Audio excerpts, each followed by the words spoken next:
A year and a half ago, we said, we thought your country was dead.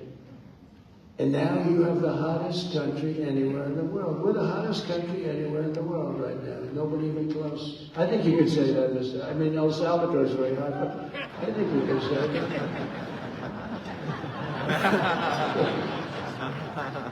We have the Congo here. I don't know. The Congo is hot. We just ended a war. One of our 8 wars that we ended, right? Yeah, but he's a great guy. He's a great guy. You talk about people that suffer. Those people suffer. In 2025, more copies of the Holy Bible were sold in the United States than at any time in the last 100 years. And how about that? How about that? Did you know that, Mr. Speaker? You know, Mike Johnson's a very religious person. And he does not hide it. He'll say to me sometimes at lunch, "Sir, may we pray?" I say, "Excuse me?" After lunch, it's okay with me. But he's a very religious person, and he is popular, and he's doing an unbelievable job. So I think God is watching over him. God is watching over him. I don't know about me. So I'm hanging around with him because I feel I'm protected with him. In the last 12 months, young Americans attended church at nearly twice the rate as they did 4 years ago.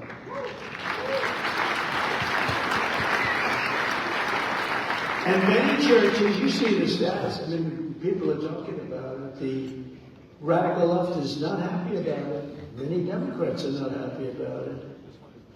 This, by the way, will be the last year the Democrats show up to this event. You gotta say, how the hell do you vote for these people?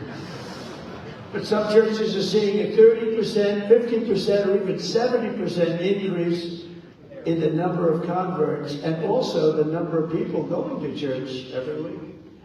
To support this exciting renewal this morning, I'm pleased to announce that on May 17, 2026, that we're inviting Americans from all across the country to come together on our national mall to pray, to give thanks, and we are going to do something that everyone said, like, that's tough.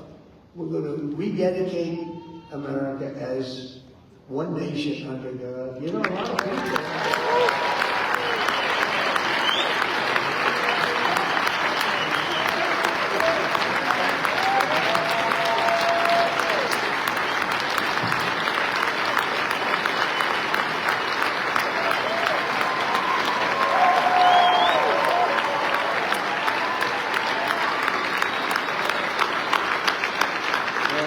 Thank you.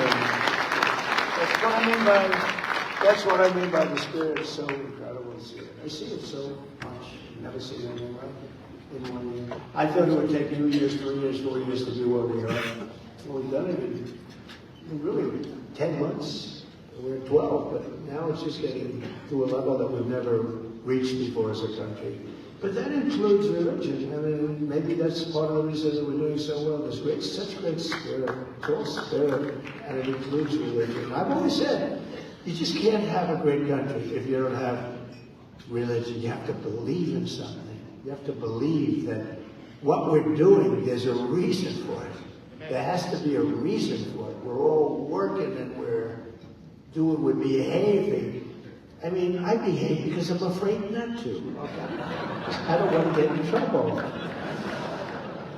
No, it's such a positive thing, and people are starting to see it, and they're going to church, and they're meeting people, and families are developing. It's really, the things are happening in our country right now, and we have to get the bad ones out. We have to do it. We can't let that happen, and we're being very tough on law and order and crime, and I hate to say it because it doesn't seem to go hand in hand, but you can't have people going to churches and coming out and have criminals taking advantage and doing things that nobody wants to even describe.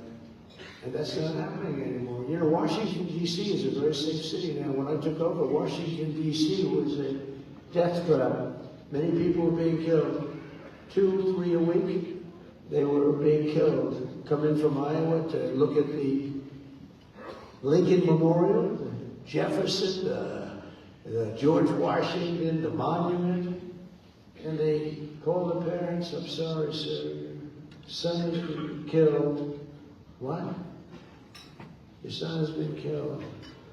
That doesn't happen. You know, we took out 2,000 monsters out of Washington, D.C. It's not just that we have the troops, and they are central casting. I love it. I think, to me, it looks much more beautiful.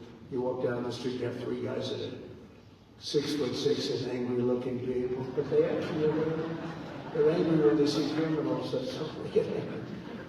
They took their rubber, and honestly, I don't want to say this, but they beat the crap out of them. They beat the crap out of them. They found that they were doing bad things, and Trente Rugger didn't want anything to do with these guys.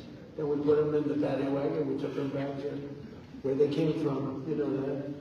But we took out over 2,000 hardcore criminals. You know, 2% of the population produces 90% of the violent crime. Think of that. Think of that.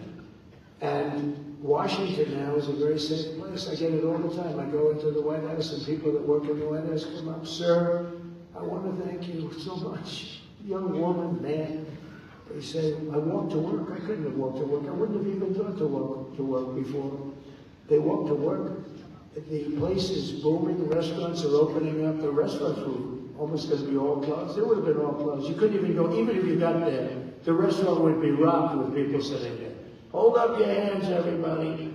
Give us your money. And then they whack people with the butt of a gun. And Washington is a very safe city. We have almost no crime. And it's a miracle, but it took place very quickly. And it's the same thing for every other place we've gone in